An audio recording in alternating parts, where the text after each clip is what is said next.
मेरा नमस्कार। कल हुआ था मॉडल सेट 1, ठीक है। आज मॉडल सेट 2 होने जा रहा है, ठीक है। तो आज ये शुरू करती हूँ मैं।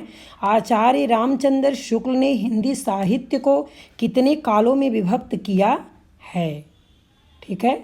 समय को बर्बाद न करते हुए हम प्रश्न पे अपने सीधे आ रहे हैं। तो कितने कालों में विभक्त हुआ है? 2 कि 5 कि 7 कि 4? तो 7 नहीं है, 5 भी नहीं, 2 भी नहीं, 4 है। राहुल जी ने हिंदी का प्रथम कवि किसे माना है? स्वयंभू को, कि सरहपाद को, कि पुष्प या पुणे को, उपरोक्त में से कोई नहीं। तो सरहपाद को माना है और किसी को नहीं माना है। डॉक्टर ग्रियर्सन ने आदिकाल की अंतिम सीमा मानी है। कौन से सीमा मानी है अंतिम? 1200 ईस्वी कि 1400 ईस्वी कि 1500 ईस्वी कि 1600 ईस्वी? कौन सी सीमा मानी है? तो 1600 नहीं है, 1500 भी नहीं है, 1200 भी नहीं है। आदिकाल की अंतिम सीमा है 1400 ईस्वी। आदिकाल को वीरकाल के नाम से किसने प्रचारित किया? आदिकाल को वीरकाल के नाम से किसने प्रचारित किया? राम कुमार वर्मा जी, की राहुल जी, की विश्वनाथ प्रसाद मिश्र जी, की आचार्य रामचंद्र शुक्ल जी, ठीक है। तो प्रचारित किया है विश्वनाथ प्रसाद मिश्र जी। ये शुक्ल जी और राहुल जी, वर्मा जी नहीं किए हैं, ठीक है। ऋठिणेम चरयु नामक ग्रंथ निम्न में से किसके द्वारा रचित है? ऋठिणेम चरयु पुष्पदंत द्वारा है, कि जिनदत्त सूरी है, कि धनपाल है, कि स्वयंभू है? तो धनपाल नहीं है, जिनदत्त सूरी भी नहीं, पुष्पदंत नहीं है, ये स्वयंभू जी हैं। योगचर्या नामक ग्रंथ किसने लिखा था? योगचर्या नामक ग्रंथ किसने लिखा था? शरहपा ने, कि लुइपा ने, कि डोम्बिपा ने, कि शबरपा ने? तो ये जो है योगचर्या नामक ग्रंथ डोम्बिपा ने लिखा था। ये शबरपा और लुइपा, सरहपा नहीं लिखे थे, ठीक है। नरपत नाल द्वारा रचित ग्रंथ निम्नलिखित में से कौन सा है? नरपत नाल द्वारा रचित ग्रंथ निम्नलिखित में से कौन सा है? खुमान रासो है, कि परमाल रासो है, कि पृथ्वीराज रासो है, कि बीसल देव रासो है? तो आप बताइए इसको कौन से हैं, ठीक है। तो ये बीसल देव रासो जी हैं, ठीक है। पृथ्वीराज रासो, परमाल रासो, खुमान रासो नहीं है, ठीक। आगे है, अमीर खुसरो का जन्म कहाँ हुआ था? अमीर खुसरो का जन्म कहाँ हुआ था? तो पटियाली गांव में हुआ था, कि भीसा गांव में, कि आयर गांव में, कि खुसरोपुर गांव में? तो अमीर खुसरो का जो जन्म हुआ था ये पटियाली गांव में हुआ था, ठीक है। आयर गांव, भीसा गांव, खुसरोपुर गांव में नहीं हुआ था। रुद्र संप्रदाय के प्रवर्तक कौन हैं? रुद्र संप्रदाय के प्रवर्तक हैं माधवाचार्य जी। ये निम्बकाचार्य नहीं है, ये भी नहीं है, ये भी नहीं है। सूफी कवियों की भाषा मुख्यतः कौन सी थी? ये ब्रज भाषा है, कि अवधी भाषा, सदुक्कड़ी भाषा, की उर्दू भाषा है, ठीक है। तो सूफी कवियों की जो भाषा है वो अवधी भाषा है, ये उर्दू, सदुक्कड़ी, ब्रज नहीं है, ठीक है। जम्बनाथ ने अपने मत का प्रचार करने के लिए किस संप्रदाय की स्थापना की? जम्बनाथ ने अपने मत का प्रचार करने के लिए किस संप्रदाय की स्थापना की है? उदासी संप्रदाय, की श्री संप्रदाय, के उपरोक्त में से कोई नहीं, कि बिश्नोई संप्रदाय? तो ये जो हैं जो संप्रदाय की स्थापना की थी बिश्नोई संप्रदाय की थी, ठीक है। ये सब नहीं है। भक्ति विवेक निम्नलिखित में से किसकी रचना है? ये मलूक दास जी की रचना है। सुंदर दास की नहीं है, दादू दयाल की भी नहीं है, नाभा दास की भी नहीं है, ठीक है। अगला है, आचार्य रामचंद्र शुक्ल ने प्रेमाख्यान परंपरा का हिंदी में प्रवर्तक प्रथम कवि किसे माना है? कुतुबन दास को माना, कि ईश्वर दास को, कि असाइद, की मुल्ला दाऊद को? तो असाइद को नहीं माना, ईश्वर दास को भी नहीं माना, मुल्ला दाऊद को भी नहीं माना, ठीक है। कुतुबन जी को माना है। कबीर की बाणी का संग्रह बीजक कहलाता है, इसके कितने भाग हैं? इसके 3 भाग हैं। ये 5, 4, 2 नहीं है। पद्मावत में पद्मिनी प्रतीक है, पद्मावत में पद्मिनी प्रतीक है। साधिका की, कि शैतान की, कि प्रकृति की, परम सत्ता की? तो प्रकृति की नहीं है, शैतान की भी नहीं, साधिका की भी नहीं, ये परम सत्ता की प्रतीक है। अनंतानंद, कबीर, सुखा, सुरसुरा, पद्मावती, नरहरि, पीपा, भावानंद, रैदास, धनासेन, सुरसुर की धरहरि, रामानंद के भक्तों की उपरोक्त सूची किस काव्य ग्रंथ में मिलती है? तो ये आशा दीवार में नहीं, रहिरास में नहीं, सोहिल में भी नहीं, ये मिलती है भक्तमाल ग्रंथ में। सीता जी को वंदना करते हुए उनको कन्या, माँ और प्रिया के रूप में किसने स्मरण किया है? तुलसीदास जी की, मैथिली सेनगुप्त की, उपरोक्त में से कोई नहीं, वाल्मीकि। ये नहीं, ये भी नहीं, ये भी नहीं, तो तुलसीदास जी स्मरण किए हैं। ठीक। भाषा हनुमान नाटक किसके द्वारा लिखा गया है? प्राणचंद्र चौहान के, हृदय राम की, केशवदास की, तुलसीदास। ये हृदय राम जी द्वारा लिखा गया है, ये सब नहीं है। वल्लभाचार्य द्वारा रचित ग्रंथ निम्न में से कौन सा नहीं है? श्रीमद् भागवत की टीका है, पूर्व मीमांसा भाष्य भी है, अणुभाष्य भी है। ये जो है वल्लभाचार्य द्वारा जो रचित ग्रंथ निम्न में से कौन सा नहीं है? तो नहीं में 84 वैष्णवन की वार्ता नहीं है। निम्नलिखित में कौन सा ज्योतिष ग्रंथ है? निम्नलिखित में कौन सा ज्योतिष ग्रंथ है? मदनाष्टक नहीं, रास पंचाध्यायी नहीं, श्रृंगार सोरठा भी नहीं है। ये खेल कौतुकम है। नय पराग नहीं मधुर मधु नहीं विकास यही काल, अली कली ही सो विधेव आगे कौन हवाल। उपरोक्त पंक्तियाँ बिहारी ने किसके लिए लिखी है? तो ये उपरोक्त पंक्तियाँ राजा मान सिंह के लिए नहीं, राणा सांगा के लिए नहीं, ये भी नहीं, इन्होंने लिखा है राजा जय सिंह के लिए। अगला है भ्रमर दूत काव्य संग्रह निम्न में से किसका है? राम देवी प्रसाद पूर्ण का नहीं, सत्यनारायण कविरत्न का, हाँ सत्यनारायण कविरत्न का है। ये प्रताप नारायण मिश्र, उपाध्याय बद्रीनारायण चौधरी, प्रेमघन नहीं है। ठीक है, यहाँ भ्रमर दूत काव्य संग्रह सत्यनारायण कविरत्न के हैं। ठीक है, अगला है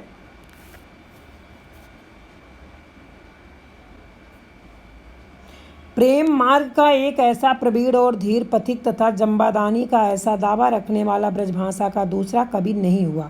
उपरोक्त कथन आचार्य रामचंद्र शुक्ल ने निम्न में से किसके विषय में कहा है?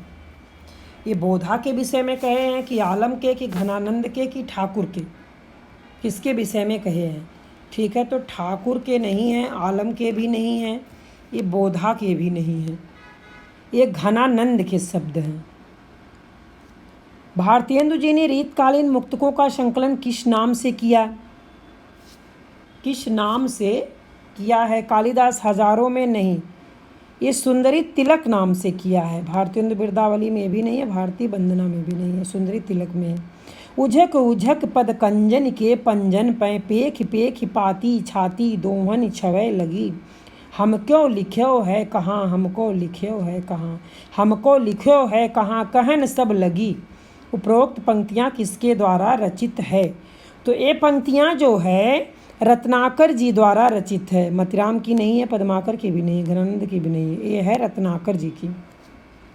नासकेतोपाख्यान की रचना किसके द्वारा की गई? लल्लू लाल जी द्वारा। इंसा अल्लाह खां, सदल मिस्र की नियाज, ये नियाज भी नहीं है, इंसा अल्लाह खां नहीं, लल्लू लाल जी भी नहीं, ये हैं सदल मिस्र जी द्वारा। अगला है काशी से बनारस अखबार किसने निकाला? काशी से बनारस अखबार किसने निकाला? राजा शिव प्रसाद सितारे हिंद के, पंडित जुगल किशोर के, भारतेंदु हरिश्चंद्र के। उपरोक्त में से कोई नहीं, ये उपरोक्त में से कोई नहीं, ये भी नहीं, भारतेंदु हरिश्चंद्र भी नहीं, पंडित जुगल किशोर भी नहीं, ये राजा शिव प्रसाद सितारे हिंद जी ने निकाला।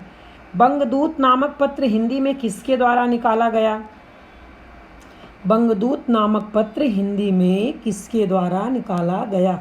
आचार्य हजारी प्रसाद द्विवेदी जी द्वारा, राजा राम मोहन राय जी द्वारा, ईश्वर चंद्र विद्यासागर के, पंडित जुगल किशोर द्वारा। तो पंडित जुगल किशोर द्वारा नहीं, ईश्वर चंद्र विद्यासागर जी भी द्वारा नहीं, आचार्य हजारी प्रसाद द्विवेदी जी भी द्वारा नहीं है। ठीक है, ये राजा राम मोहन राय जी द्वारा निकाला गया। अगला है भारतेंदु जी ने आर्थिक विषमता, स्वाधीनता, नारी शिक्षा, धार्मिक पाखंड, हिंदी भाषा सब पर अपने विचार प्रकट किए। उनका व्यक्तित्व आंदोलनकारी था, वे सच्चे अर्थ में करुणावान थे, वे व्यक्ति नहीं संस्था थे, इसलिए वे नई चेतना के प्रतिनिधि या प्रतीक साहित्यकार बन सके। उपरोक्त कथन भारतेंदु जी के संबंध में किसने कहा है? तो भारत भूषण अग्रवाल कहे हैं, प्रभाकर माचवे, कि डॉक्टर रामविलास शर्मा, के प्रताप नारायण मिश्र। तो प्रताप नारायण मिश्र नहीं कहे, प्रभाकर माचवे भी नहीं कहे, भारत भूषण अग्रवाल भी नहीं कहे हैं। इसको जो है भारतेंद्र जी के संबंध में कहा है डॉक्टर रामविलास शर्मा जी। अगला है, बहुत ही महत्वपूर्ण प्रश्न है, यमलोक की यात्रा नामक निबंध निम्न में से किसके द्वारा लिखा गया? ए पंडित बालकृष्ण जी द्वारा, कि राधाचरण गोस्वामी, कि भारतेंद्र हरिश्चंद्र, के आचार्य हजारी प्रसाद द्विवेदी। तो आचार्य हजारी प्रसाद द्विवेदी जी द्वारा नहीं है, भारतेंद्र हरिश्चंद्र जी भी द्वारा नहीं है, और पंडित बालकृष्ण जी भी द्वारा नहीं है। ठीक है, ये राधाचरण गोस्वामी जी द्वारा है लिखा गया यमलोक की यात्रा। हिंदी प्रदीप नामक पत्र निम्न में से किसके द्वारा निकाला गया? तो प्रताप नारायण मिश्र, की बालकृष्ण भट्ट, की ठाकुर जगमोहन सिंह। को उपरोक्त में से कोई नहीं, तो उपरोक्त में से कोई नहीं, कट गए। ये जगमोहन सिंह भी कट गए, समझ में आ रहा है, और प्रताप नारायण मिश्र जी भी कट गए। तो हिंदी प्रदीप नामक पत्र बालकृष्ण भट्ट जी द्वारा निकाला गया। अगला है, काशी नागरी प्रचारी सभा की स्थापना कब हुई थी? 1884 ईस्वी में, 1885 में, 1895 में, 1893 ईस्वी में। तो ये जो है 1895 में नहीं है, 1885 में भी नहीं, 1884 में भी नहीं है। काशी नागरी प्रचारी सभा की स्थापना हुई थी 1893 ईस्वी में, 1893 ईस्वी में। आचरण की सभ्यता नामक निबंध किसके द्वारा लिखा गया? अब आचरण की सभ्यता नामक निबंध पंडित चंद्रधर शर्मा द्वारा है, कि अध्यापक पूर्ण सिंह, की बाबू श्याम सुंदर दास, की बाल मुकुंद गुप्त। तो बाल मुकुंद गुप्त नहीं है, बाबू श्याम सुंदर दास भी नहीं है, ये हैं पंडित चंद्रधर शर्मा गुलेरी भी नहीं है, ये हैं अध्यापक पूर्ण सिंह जी द्वारा लिखा गया है। पंडित किशोरीलाल गोस्वामी का उपन्यास निम्नलिखित में से कौन सा नहीं है? यहाँ नहीं बताना है। तो तोड़ तपस्विनी है, रजिया बेगम भी है, राजकुमारी भी है। ये भोजपुर का ठग नहीं है। उसने कहा था नामक कहानी के कहानीकार कौन है? तो पंडित चंद्रधर है, कि किशोरीलाल गोस्वामी, की श्रीमती राजेंद्र वाला, की रामचंद्र शुक्ल। तो रामचंद्र शुक्ल जी नहीं है, ये घोष जी नहीं है, और गोस्वामी जी भी नहीं है। ये पंडित चंद्रधर शर्मा गुलेरी जी हैं, उसने कहा था नामक कहानी के कहानीकार। चौपट चपेट नामक नाटक किसने लिखा? चौपट चपेट, तो अध्यापक पूर्ण सिंह, की पंडित किशोरीलाल गोस्वामी, की हरिऔध, की शिवनंदन सहाय। तो शिवनंदन सहाय नहीं, हरिऔध भी नहीं, अध्यापक पूर्ण सिंह भी नहीं है, पंडित किशोरीलाल गोस्वामी जी ने लिखा चौपट चपेट। मैथिली शरण गुप्त की निम्नलिखित में से किस कृति में लक्ष्मण की पत्नी उर्मिला को नायिका के रूप में प्रस्तुत किया गया? यशोधरा में, कि किसान में, कि गुरुकुल में, कि साकेत में। तो गुरुकुल में नहीं है, किसान में भी नहीं, यशोधरा में भी नहीं है, साकेत में किया गया है। निम्नलिखित में से किसे महाकाव्य का स्थानापन्न कहा जा सकता है? तो उपन्यास को, कि नाटक को, उपरोक्त में से कोई नहीं, कि कहानी को। तो उपरोक्त में से कोई नहीं है, नाटक भी नहीं है, कहानी भी नहीं है, स्थानापन्न कहा जा सकता है उपन्यास को। ठीक है, अगला है, मृगनयनी उपन्यास किसके द्वारा लिखित है? प्रेमचंद्र, यशपाल, की राहुल सांकृत्यायन, की वृंदावन लाल वर्मा। तो राहुल सांकृत्यायन नहीं है, यशपाल भी नहीं है, प्रेमचंद्र भी नहीं है, वृंदावन लाल वर्मा जी द्वारा मृगनयनी उपन्यास लिखा गया है। अगला है, हार की जीत कहानी के लेखक कौन हैं? हार की जीत कहानी के लेखक कौन हैं? विशंभरनाथ शर्मा, की प्रेमचंद्र, की सुदर्शन, की रामविलास शर्मा। ये जो है ये भी नहीं है, प्रेमचंद्र भी नहीं, विशंभरनाथ शर्मा भी नहीं, ये सुदर्शन है। आचार्य रामचंद्र शुक्ल के द्वारा हिंदी साहित्य का प्रथम वैज्ञानिक इतिहास कब लिखा गया? 1920 ईस्वी में नहीं, 1930 ईस्वी में नहीं, 1933 ईस्वी में, इसमें भी नहीं लिखा गया। लिखा गया इनका आचार्य रामचंद्र शुक्ल के द्वारा हिंदी साहित्य का प्रथम वैज्ञानिक इतिहास की बात हो रही है, ठीक है, 1929 ईस्वी में लिखा गया है, 1929 ईस्वी में। सूरदास जी को जीवनोत्सव का कवि किसने कहा है? पंडित रामचंद्र शुक्ल ने कहा है? नहीं। पंडित महावीर प्रसाद द्विवेदी ने? नहीं। मैथिली शरण गुप्त ने? नहीं। इनको कहा गया है आचार्य हजारी प्रसाद द्विवेदी जी ने कहा है, आचार्य हजारी प्रसाद द्विवेदी जी ने कहा। साकेत को अगला है निम्नलिखित में से किसे मानवतावादी समालोचक कहा जाता है? पंडित रामचंद्र शुक्ल को नहीं, प्रेमचंद्र को नहीं, वृंदावन लाल वर्मा को नहीं, तो इन्हीं को कहा जाता है, ये जो है आचार्य हजारी प्रसाद द्विवेदी। आचार्य निम्नलिखित में से किसे मानवतावादी समालोचक कहा जाता है? आचार्य हजारी प्रसाद द्विवेदी। सूरदास को जीवनोत्सव का कवि किसने कहा है? लग रहा है आचार्य हजारी प्रसाद द्विवेदी। मैंने गलत बताया, ठीक है, ये आचार्य हजारी प्रसाद द्विवेदी जी। ये 42 क्वेश्चन का जो है, सूरदास को जीवनोत्सव का कवि किसने कहा है? तो ये जो है पंडित रामचंद्र शुक्ल जी ने कहा है। पंडित रामचंद्र शुक्ल जी ने कहा है, ये आचार्य हजारी प्रसाद द्विवेदी जी ने नहीं कहा है, ठीक है। अभी मैं 43 करवा रही थी तो मेरा दिमाग गया कि मैंने टिक कहाँ किया। आचार्य हजारी प्रसाद द्विवेदी इसमें कैसे आए, ठीक है। तो इसमें जो है पंडित महावीर प्रसाद द्विवेदी भी नहीं है, आचार्य हजारी प्रसाद द्विवेदी नहीं है। जीवनोत्सव का कवि कहा है पंडित रामचंद्र शुक्ल ने। हाँ, ये हो गया ना। निम्नलिखित में से किसे मानवतावादी समालोचक कहा जाता है? तो आचार्य हजारी प्रसाद द्विवेदी जी को कहा जाता है। आगे चलते हैं। साकेत को जीवनवादी काव्य निम्न में से किसने कहा है? पंडित कृष्णशंकर शुक्ल नहीं, पंडित शांतिप्रिय द्विवेदी जी नहीं, पंडित विश्वनाथ प्रसाद मिश्र भी नहीं। साकेत को जीवनवादी काव्यकार डॉक्टर नगेंद्र जी ने। अगला है प्राध्यापकीय आलोचना के प्रवर्तक कौन है? डॉक्टर नगेंद्र जी नहीं, अध्यापक पूर्ण सिंह नहीं, शिवदान सिंह चौहान ये भी नहीं है। तो आलोचना के प्रवर्तक है बाबू श्याम सुंदर दास जी। विप्लव का वीर निराला ने किसे कहा है? तो पता होगा आप सभी को, बादल को। विप्लव का वीर निराला ने किसे कहा है? तो बादल को कहा है, ठीक है। प्रकृति पूंजीपतियों देश का, ये सब गलत है।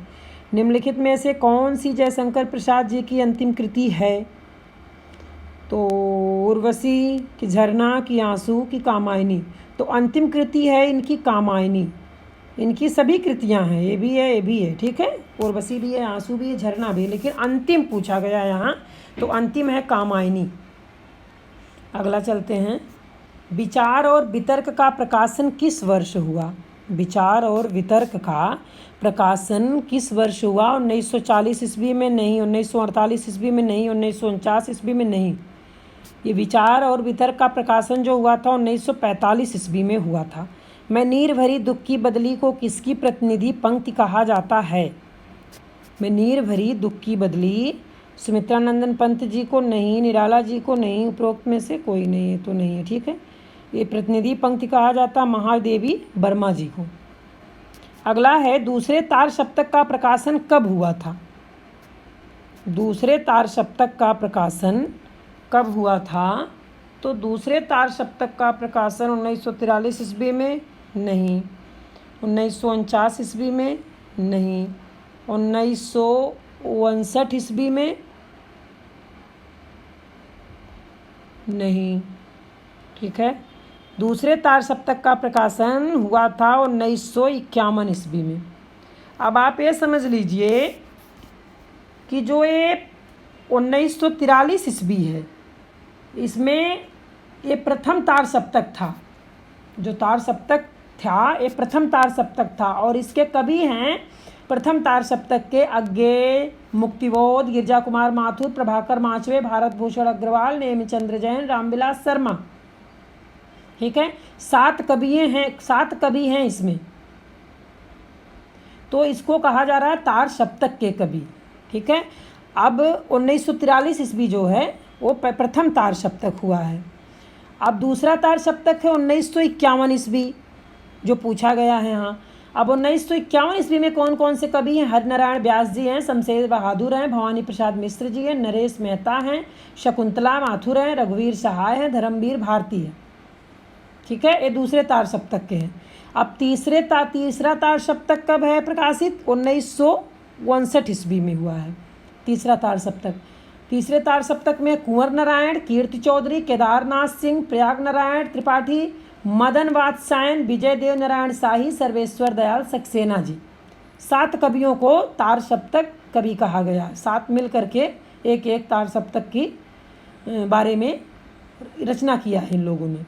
ठीक है, तो ये तीसरे तार सप्तक की बात हुई 1959 ईस्वी में जो प्रकाशित हुआ था, और इतने कवि हैं। अब चौथा तार सप्तक है 1979 ईस्वी। तो इसके कवियों के नाम हैं राजेंद्र किशोर, श्री राम वर्मा, सुमन राजे, नंद किशोर आचार्य, स्वदेश भारती, राम कुमार कुंभज, अवधेश कुमार। ये तीनों चारों सप्तक के कवियों के नाम मैंने बता दिया आपको, और वर्ष बता दिया। और इसमें जो पूछा गया दूसरे तार सप्तक का प्रकाशन कब हुआ, तो आप लोग जान ही गए होंगे, 1951 ईस्वी में हुआ है। अब हम आगे चलते हैं। कुआनो नदी किसका काव्य संकलन है? कुआनो नदी किसका काव्य संकलन है? ये सर्वेश्वर दयाल सक्सेना का है कि रघुवीर सहाय का, केदारनाथ सिंह कि श्रीकांत वर्मा? किसका है? तो इनका भी नहीं है, इनका भी नहीं है, इनका भी नहीं है। कुआनो नदी काव्य संग्रह है, काव्य संकलन है सर्वेश्वर दयाल सक्सेना जी का। अगला है निम्नलिखित में से राही मासूम रजा का उपन्यास कौन सा है? मैला आंचल नहीं, गंगा मैया नहीं, धरती नहीं। ये राही मासूम रजा के उपन्यास का जो है कौन सा है, तो ये आधा गांव है।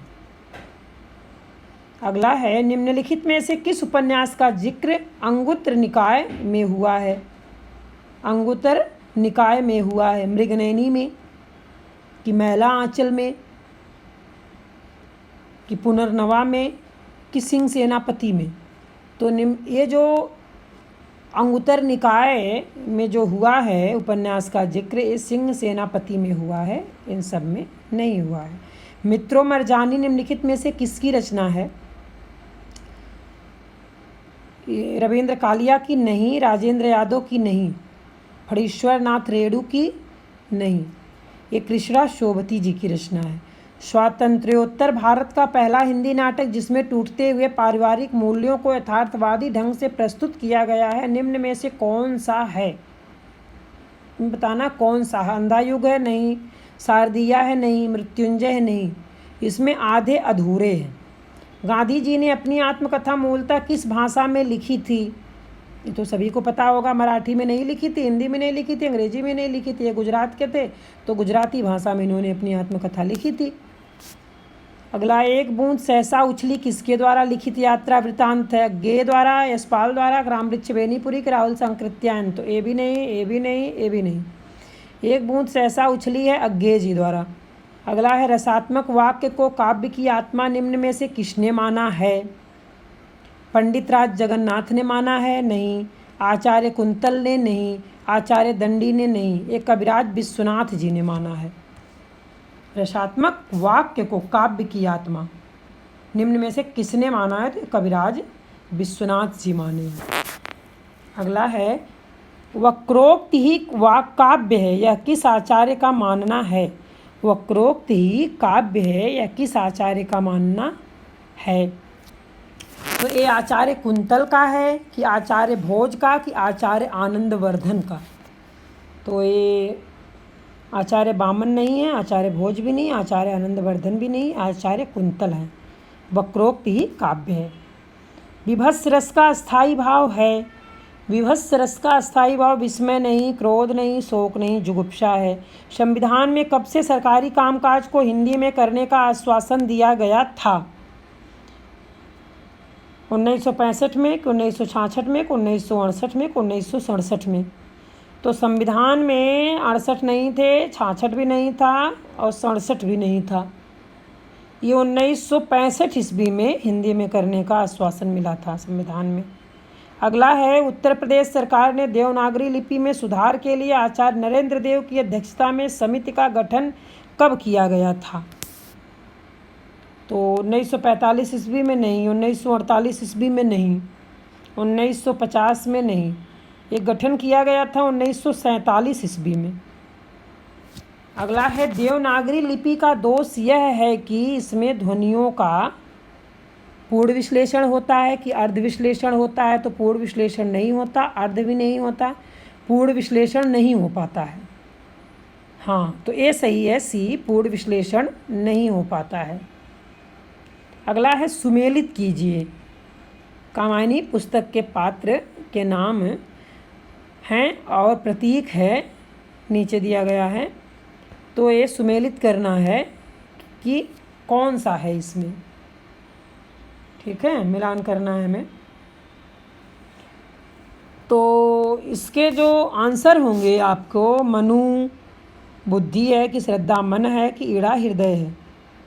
तो इसमें जो सही होगा, मनु जो है मन का प्रतीक है, श्रद्धा जो है हृदय का प्रतीक है, और ईड़ा जो है बुद्धि का प्रतीक है। समझ में आया? इसलिए आप देख लीजिए, ए का 2 हो गया, बी का 3 हो गया, सी का 1 हो गया, तो इसलिए डी सही हो जाएगा इसमें। अगला है, कामायनी में कितने सर्ग हैं? कामायनी में कितने सर्ग हैं? 10 नहीं, 31 नहीं, 45 भी नहीं, ये 15 सर्ग हैं कामायनी में। अबला जीवन हाय तुम्हारी यही कहानी, आंचल में है दूध और आंखों में पानी। उपरोक्त पंक्तियाँ किस रचनाकार की हैं? हरिऔध की नहीं, निराला की नहीं, राम नरेश त्रिपाठी की नहीं, ये मैथिली शरण गुप्त की रचना है, लाइन है। अगला है, निम्न में से कौन सा सुमेलित नहीं है? तो अयोध्या सिंह उपाध्याय हरिऔध है, रामधारी सिंह दिनकर ये भी है, सूर्यकांत त्रिपाठी निराला ये भी है। इसमें जो सुमेलित नहीं है वो जयशंकर प्रसाद स्नेही नहीं है, स्नेही अलग कवि है। अगला है, चलते हैं, उर्वशी गीत नाट्य पर भारतीय ज्ञानपीठ पुरस्कार निम्न में से किसे प्राप्त हुआ है? जयशंकर प्रसाद को नहीं, सुमित्रानंदन पंत को नहीं, सूर्यकांत त्रिपाठी निराला को भी नहीं हुआ है। ये प्राप्त हुआ है रामधारी सिंह दिनकर को, क्योंकि उर्वशी गीत नाट्य पुस्तक जो है रामधारी सिंह दिनकर की है, इसलिए ज्ञानपीठ पुरस्कार रामधारी सिंह दिनकर को मिला है। निम्न में से कौन सी हरिवंश राय बच्चन की रचना नहीं है? तो मधुशाला तो है इनकी, मधुबाला भी है, मधुकलश भी है, ये मधुलिका इनकी नहीं है, नहीं पूछा गया यहाँ। किस कवि को बाबा नागार्जुन के नाम से जाना जाता है? तो बैद्यनाथ मिश्र को, कि जयशंकर प्रसाद को, शिवमंगल सिंह को, कि सूर्यकांत त्रिपाठी निराला। शिवमंगल को नहीं, जयशंकर प्रसाद को भी नहीं, सूर्यकांत त्रिपाठी जी को भी नहीं। ये हैं नागार्जुन कहा जाता है बाबा बैद्यनाथ को। अगला है, निम्न में से कौन सा सुमेलित नहीं है? अब इसमें सच्चिदानंद हीरानंद वात्स्यज्ञ है, गजानंद माधव मुक्तिबोध भी है, शिवमंगल सिंह सुमन भी है। ये सुमित्रानंदन पंत निराला ये नहीं है, निराला जो है अलग हैं, सूर्यकांत त्रिपाठी निराला हैं, इसलिए ये ही सुमेलित नहीं है। 84 वैश्रावण की वार्ता तथा 252 वैश्रावण की वार्ता के रचनाकार कौन हैं? नाभादास हैं कि हीरालाल हैं? इसमें जो है नाभादास हैं कि हीरालाल हैं, कि सुरती मिश्र हैं, कि गोकुलनाथ है? तो सुरती नहीं है, हीरालाल भी नहीं, नाभादास भी नहीं। 84 वैश्रावण की वार्ता था 252 वैश्रावण की वार्ता के रचनाकार हैं गोकुलनाथ जी। अगला है, निम्न में से कौन सा मौलिक नाटक भारतेंदु हरिश्चंद्र द्वारा रचित है?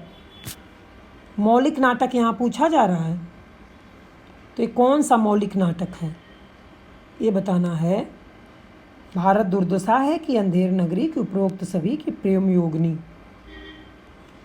तो इसमें उपरोक्त सभी हो जाएगा, ठीक है, सभी भारतेंदु हरिश्चंद्र द्वारा रचित हैं और मौलिक नाटक हैं। निम्न में से कौन सा काव्य भारतेंदु हरिश्चंद्र द्वारा रचित है? मधुकलश, मधुबाला, मधुशाला तो नहीं, ये सब तो पता है जिसके हैं। हरिश्चंद्र द्वारा रचित हैं तो मधुमुकुल है। भारतेंदु हरिश्चंद्र के काव्य गुरु कौन थे? इनके काव्य गुरु कौन थे? गोपाल चंद्र जी थे? नहीं। गिरधर दास थे? नहीं। प्रेमघन थे? नहीं। अब यहाँ भारतेंदु हरिश्चंद्र के काव्य गुरु को पूछा जा रहा है, ठीक है। तो यहाँ काव्य गुरु जो इनके पंडित लोकनाथ जी द्वारा हैं, पंडित लोकनाथ जी इनके गुरु थे। अगला है, भारतेंदु हरिश्चंद्र ने निम्न में से किस निबंध की रचना नहीं की? यहाँ पूछा जा रहा किस निबंध की रचना नहीं की है।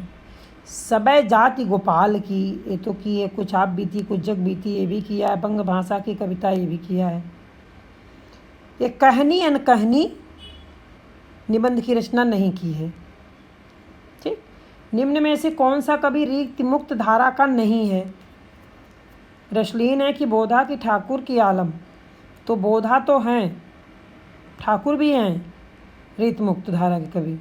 ये रश्लीन नहीं है, रीतमुक्त धारा का नहीं पूछा गया है यहाँ। अगला है, कवि भूषण को भूषण उपाधि किसने दी थी? छत्रपति शिवाजी ने? नहीं। पन्ना के राजा छत्रसाल बुंदेला? नहीं। शिवराज भूषण? नहीं। इन्होंने दिया था चित्रकूट के राजा रुद्रसाल सोलंकी ने दिया था। शिवराज भूषण में अलंकारों की संख्या कितनी मानी? 100? नहीं। 210? नहीं। 320? नहीं। 105 मानी थी। भाषा की समास शक्ति और कल्पना की समाहार शक्ति का सर्वाधिक उपयोग निम्न में से किस कवि ने किया है? तो चिंतामणि ने? नहीं। भूषण ने? नहीं। घरानंद ने? नहीं किया है। ये समाहार शक्ति का जो सर्वाधिक उपयोग किया है बिहारी जी ने किया है। निम्न में से शुद्धवर्तनी है? शुद्धवर्तनी अधोपतन, अधपतन कि अधापतन? इसके जो शुद्धवर्तनी होगा वो अधापतन है, ये सब नहीं है, अधापतन। अगला है, निम्न में से शुद्धवर्तनी है? शुद्धवर्तनी क्या है? तो कवयित्री नहीं है, कवियित्री नहीं है, कवयित्री नहीं है, ये कवयित्री है। ठीक है, ये सही है। निम्न में से शुद्धवर्तनी है? ये शुद्धवर्तनी, इसमें प्रेयसी नहीं, प्रियसी नहीं, प्रियसी भी नहीं, ये प्रेयसी है शुद्धवर्तनी। अगला है, निम्न में से शुद्धवर्तनी है? क्या है इसमें? वेशभूषा नहीं, दुष्कर्म नहीं, प्रसाद नहीं, ये शोचनीय शुद्ध है, शोचनीय शुद्ध है। निम्न में से अशुद्ध वर्तनी है? अब योग, ये तो शुद्ध है। सरयू, ये भी शुद्ध है। सोदा भी शुद्ध है। ये जमुना अशुद्ध वर्तनी है। ई, त्वय, ता, पन, हट, वट आदि जो प्रत्यय अथवा उपसर्ग के रूप में शब्द के आदि और अंत में लगते हैं, चिन्हों का प्रयोग किस प्रकार की संज्ञा को ज्ञात करने के लिए किया जाता है? व्यक्तिवाचक संज्ञा नहीं, जातिवाचक संज्ञा नहीं, समूहवाचक संज्ञा नहीं, ये भाववाचक संज्ञा को ज्ञात करने के लिए किया जाता है। निम्न में से कौन सा कर्ता कारक का चिन्ह है? तो ये तो सभी को पता होगा, सिंपल है।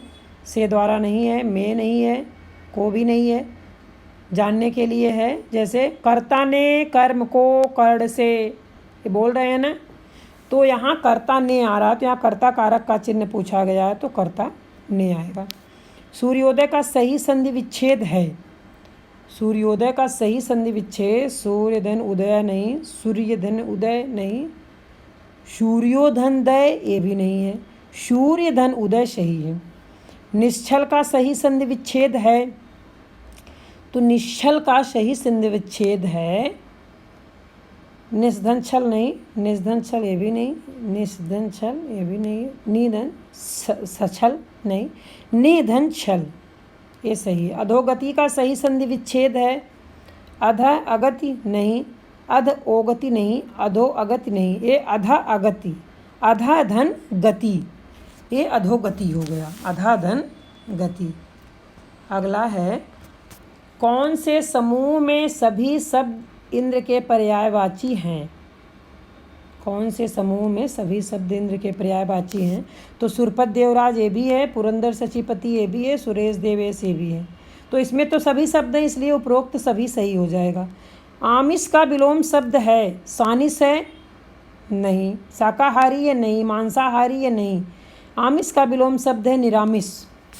अगला है, उत्कर्ष का विलोम शब्द होगा? अप उत्कर्ष नहीं, उत्कर्ष नहीं, आपकर्ष नहीं, क्या होगा? उत्कर्ष का विलोम है अपकर्ष। जो किसी के स्थान पर कार्यरत हो, इस वाक्यांश के लिए एक शब्द होगा? अस्थानापन्न, अस्थाई, अल्पकालिक, अवैतनिक। तो अल्पकालिक नहीं है, अस्थाई भी नहीं है, अवैतनिक भी नहीं है। स्थान पर कार्यरत हो, इसलिए ये शब्द होगा अस्थानापन्न, अस्थानापन्न होगा। अगला है, वह भाई जो अन्य माता से उत्पन्न हो, इस वाक्यांश के लिए एक शब्द होगा? क्या है? अन्योदर की, दूरस्थ की, सहोदर की, और सहोदर तो सगा भाई होता है, ये भी नहीं है, ये भी नहीं है, ये अन्योदर है, अन्य उदर से पैदा हुआ भाई। अगला है, घड़ों पानी पड़ना मुहावरे का अर्थ है? नहाना नहीं, कांपना नहीं। सर्दी लगना, ये भी नहीं है। तो इसमें है लज्जित होना। नाव में धूल उड़ाना मुहावरे का अर्थ है। व्यर्थ काम करना, नहीं। व्यर्थ काम करना, नहीं। व्यर्थ बदनाम करना, हाँ व्यर्थ बदनाम करना होगा। व्यर्थ पैसा खर्च करना, ये भी नहीं है। व्यर्थ नाव पर चढ़ना, ये भी नहीं है। अगला है जहाँ न पहुँचे रवि वहाँ पहुँचे कवि। लोकोक्ति का अर्थ है कवि बहुत तर्कशील होते हैं, नहीं। कवि बहुत भाव प्रवण होते हैं, नहीं। यहाँ सही जो होगा कवि विचारशील होते हैं, ये भी नहीं है। यहाँ सही जो होगा वह है कवि बहुत कल्पनाशील होते हैं, बहुत कल्पनाशील होते हैं। अगला है पढ़े फारसी बेचे तेल, यह देखो कुदरत का खेल। लोकोक्ति का अर्थ है शिक्षित होकर बेकार होना, नहीं। विद्या का अपमान करना, नहीं। योग्यता होते हुए भी व्यवस्था के कारण निम्न स्तर का कार्य करना, ये होगा पढ़े फारसी बेचे तेल का अर्थ। ये भी नहीं है।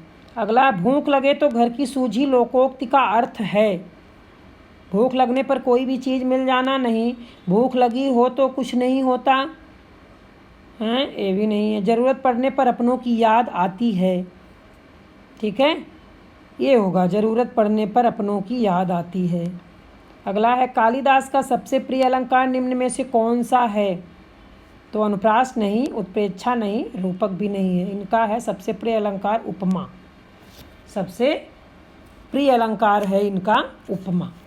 अगला है, आगे चलते हैं।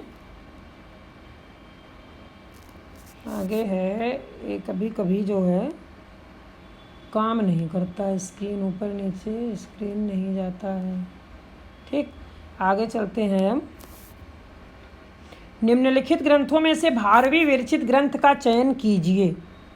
यहाँ भारवी विरचित ग्रंथ का चयन पूछा जा रहा है। अब वो चयन करना है।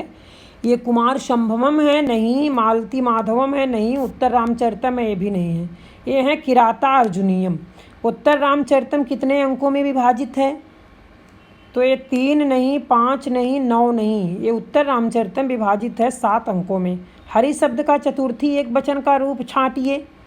इसके लिए आपको रूप पढ़ना पड़ेगा, तभी समझ में आएगा। हरिड़ा नहीं, हरेह नहीं, हरयो नहीं। ये चतुर्थी पूछा जा रहा, तो चतुर्थी होगा हरे। पितृ शब्द का खष्टी एक वचन में रूप होगा, तो पित्रे नहीं, पितरी नहीं, पित्रोहो नहीं। ये खष्टी पूछा जा रहा है, तो इसलिए पितु होगा, पितु। अगला है बालिका शब्द का सप्तमी बहुवचन में रूप होगा। सप्तमी बहुवचन यहाँ पूछा जा रहा है, तो बालकासु है कि बालका नाम के बालकाभ्यम, बालकाभ्यम कि बालकाभ्या। तो ए नहीं है, ए भी नहीं है, ए भी नहीं है। बालकासु है सप्तमी वचन। पठ धातु के लिट लकार मध्यम पुरुष द्विवचन का रूप होगा। पठ धातु के अपठा नहीं, पठिष्यत नहीं, पठिष्याम नहीं, पठिष्यतः है, पठिष्यथः। अगला है दृश्य धातु के लोट लकार उत्तम पुरुष एक वचन का रूप होगा। क्या होगा? पश्यानि होगा। ये पश्याओ, पश्येम, अपश्या नहीं होगा। पा मतलब पीब। धातु के लंग लकार प्रथम पुरुष बहुवचन का रूप क्या होगा? अपिबा नहीं, अपिबान नहीं, अपिबत नहीं, अपिबन होगा, ठीक है। अगला है क्री धातु के विध लिंग लकार मध्यम पुरुष द्विवचन का रूप होगा। कुरियाम होगा नहीं, कुरियात होगा नहीं, कुरियह होगा नहीं, कुरियताम होगा, कुरियताम। अगला है उपेंद्र का संधि विच्छेद होगा। उपधन इंद्र नहीं, उपधन इंद्र ये भी नहीं है, उपेधन इंद्र ये भी नहीं है। ये होगा उपधन इंद्र, उपेंद्र का संधि विच्छेद। सच्चित का संधि विच्छेद होगा, सच्चित का संधि विच्छेद होगा। तो सतधन चित नहीं, सच ये भी नहीं, ये भी नहीं। ये होगा सतधन चित, सच्चित। इदम पुलिंग शब्द का द्वितीय विभक्ति के एक वचन में रूप होगा। अस्य की अयम की इयम की अस्मय। तो इसमें अस्य नहीं है, अयम भी नहीं, अस्मय भी नहीं, इसमें इयम है। इदम पुलिंग शब्द का द्वितीय विभक्ति के वचन है इयम। अगला है इदम स्त्रीलिंग शब्द का द्वितीया विभक्त के एक वचन में रूप होगा। इसमें कौन सा रूप होगा? अस्य नहीं होगा, अयम भी नहीं होगा, अस्मै भी नहीं होगा। इसमें इदम स्त्रीलिंग शब्द का द्वितीया विभक्त एक वचन के रूप में जो होगा वो इयाम होगा। इदम नपुंसक लिंग शब्द का द्वितीया विभक्त के एक वचन में रूप होगा। तो ये कौन सा रूप होगा एक वचन में? अयम होगा? नहीं। इयम होगा? ये तो दोनों खैर एक ही है, ठीक है। तो ये भी सही मानेंगे, ये भी सही मानेंगे, इसमें दोनों सही मानेंगे, ठीक है। याम ये नहीं सही है। अगला है उत्धन ज्वल का सही शब्द है। बहुत लोग ऐसे उज्ज्वल लिखते हैं, गलत है। उज्ज्वल लिखते हैं, ये भी गलत है। उज्ज्वल लिखते हैं, ये भी गलत है। उज्ज्वल आगे भी आधा जा बोल रहे हैं, बीच में भी बोल रहे हैं आधा जा, इसलिए ये सही हो जाएगा उज्ज्वल। कपीसा में कौन सी संधि है? कपीसा में कौन सी संधि है? तो याड़ नहीं है, गुड़ भी नहीं है, आयाद भी नहीं है। कपीसा में है दीर्घ संधि। प्रजते में कौन सी संधि है? प्रजते में कौन सी संधि है? पररूप संधि है कि वृद्धि संधि की गुण संधि की पूर्व रूप संधि? तो गुण संधि नहीं है, वृद्धि संधि भी नहीं है, पूर्व रूप संधि भी नहीं है। तो इसमें है आपका पररूप संधि। रविंद्र का सही संधि विच्छेद है। रव इंद्र है कि धन इंद्र है कि रवि धन इंद्र है कि रवि धन इंद्र है रविंद्र में? तो इसमें रवि धन इंद्र सही है, ये सब नहीं सही है। देवर्षि में कौन सी संधि है? दीर्घ संधि नहीं, यड़ संधि नहीं, वृद्धि संधि ये भी नहीं। देवर्षि में है गुण संधि, देवर्षि में गुण संधि है। अगला है सज्जना में कौन सी संधि है? अब देखिए इसमें गलती हो जाती है कभी कभी। सज्जना में खष्टुत्व है, तोरली है कि चत्वर है कि सचुत्व है? सज्जना में कौन सी संधि है? यहाँ सचुत्व जो है इसको व्यंजन संधि भी लागू होता है यहाँ, ठीक है। सदधन जना भी होता तो भी होता व्यंजन संधि और सचुत्व संधि। सतु कहीं सत्व होता है, कहीं सचुत्व लिखा रहता है, लेकिन जो है इसको हम अगर यहाँ व्यंजन संधि भी होता तो हम मानते, ये नहीं है, ये भी नहीं है, ये भी नहीं है, वो भी मान सकते थे, लेकिन यहाँ सचुत्व लिखा है इसलिए सज्जना में संधि है सचुत्व, ठीक है। कहीं कहीं अगर व्यंजन लिखा रहे, सचुत्व न लिखा रहे तो व्यंजन भी हम लगा सकते हैं। अगला है नेत्रहीना नेत्राभ्याम हीना में निम्न में कौन सा तत्पुरुष समास है? तो इसमें तत्पुरुष समास पूछा गया। करण है कि कर्म है कि आपादान के संप्रदान? तो आपादान नहीं है, कर्म भी नहीं, संप्रदान भी नहीं है, इसमें करण है। गजानना गजस्य आननम यस्य सह गणेश में निम्न में कौन सा समास है? तत्पुरुष है नहीं है, कर्मधारय नहीं है, द्वंद्व है नहीं है। इसमें गजानना गजस्य आननम यस्य सह गणेश, इसमें बहुव्रीहि समास है। अगला है नील कमल नीलम कमलम में निम्न में से कौन सा समास है? नीला है कमल, नील कमल किसको कहा जाता था पता होगा आप सबको, ठीक है। तो तत्पुरुष नहीं, बहुव्रीहि नहीं, द्वंद्व भी नहीं है, इसमें कर्मधारय समास है। निम्न में से कौन द्विगु समास है? प्रतिदिनम कि देवासुरो कि कार्यकुशला कि पंचवटी? तो प्रतिदिनम नहीं है, कार्यकुशला भी नहीं है, देवासुरो भी नहीं है, पंचवटी है, ठीक है। निम्न में से कौन सा द्विगु समास है? पंचवटी में द्विगु समास है। तो आज का वीडियो यहीं समाप्त होता है। मॉडल सेट दूसरा 125 प्रश्न के आंसर आपको यहाँ मिलेंगे और आपको तैयारी भी होगा। तो आज मैं इसको यहीं समाप्त करती हूँ। नए वीडियो में फिर मिलूँगी, तब तक के लिए धन्यवाद।